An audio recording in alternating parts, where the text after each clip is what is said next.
Non à une guerre commanditée entre le Bénin et le Niger. Le 6 juin 2024, le procureur spécial de la Criette, M. Mario Metonou, informe le peuple que, citation, dans la soirée du mercredi 5 juin 2024, des informations de sources dignes de foi qui me sont parvenues ont fait état de ce que des personnes se sont frauduleusement introduites sur le site de la station terminale de Ouakoupo Bénin à Sémé-Kodji. Des investigations menées sur place, il ressort ce qui suit. 5 ressortissants nigériens se sont introduits sur le site sans décliner leur identité. Au lieu d'emprunter l'entrée principale et de s'enregistrer à la guérite, ces personnes ont préféré utiliser une entrée dérobée située à l'arrière du site. Dans cette manœuvre, elles ont bénéficié de la complicité de l'administrateur général de Ouakoupo Bénin, qui a pourtant reçu 2 jours plus tôt la lettre du ministre de l'Énergie, de l'Eau et des Mines, à travers laquelle l'État béninois a exprimé de vives préoccupations sécuritaires. À l'étape actuelle, l'enquête a formellement établi qu'au moins 2 parmi ces personnes sont des agents nigériens au service du Conseil national pour la sauvegarde de la patrie, CNSP. Ils se sont fait confectionner pour la circonstance de faux badges d'employés de Ouakoupo, Niger. Les investigations se poursuivent pour déterminer les motivations réelles des mises en cause. Dans un contexte où des informations récurrentes font état de la planification d'actes d'atteinte à la sûreté de l'État du Bénin. Fin de citation. 1.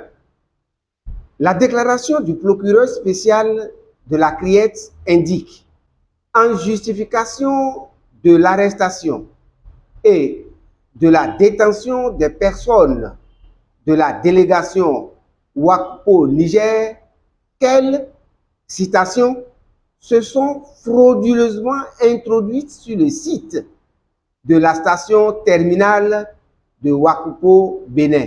Fin de citation.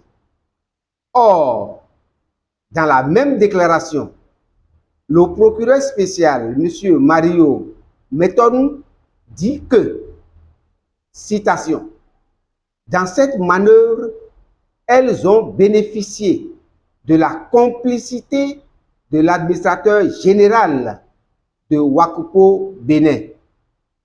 Fin de citation.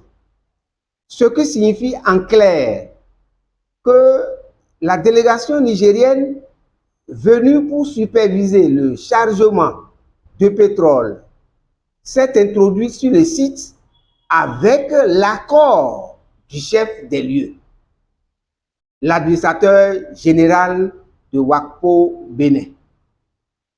Les responsables nigériens n'ont donc pas agi de façon frauduleuse. 2.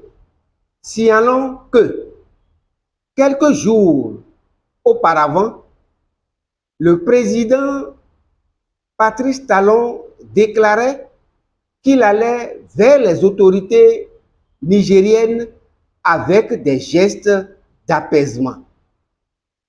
L'arrestation et la traduction en justice de la délégation nigérienne qui a agi au vu et au su du responsable de WACPO Bénin dans le cadre des accords signés entre parties ne vont nullement dans le sens de l'apaisement, mais constituent un acte de provocation envers les autorités nigériennes.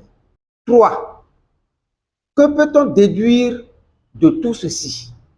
En posant de tels actes de provocation et de guerre manifeste, le président Patrice Talon poursuit dans la logique guerrière initiée par la France et l'OTAN par CEDEAO interposés.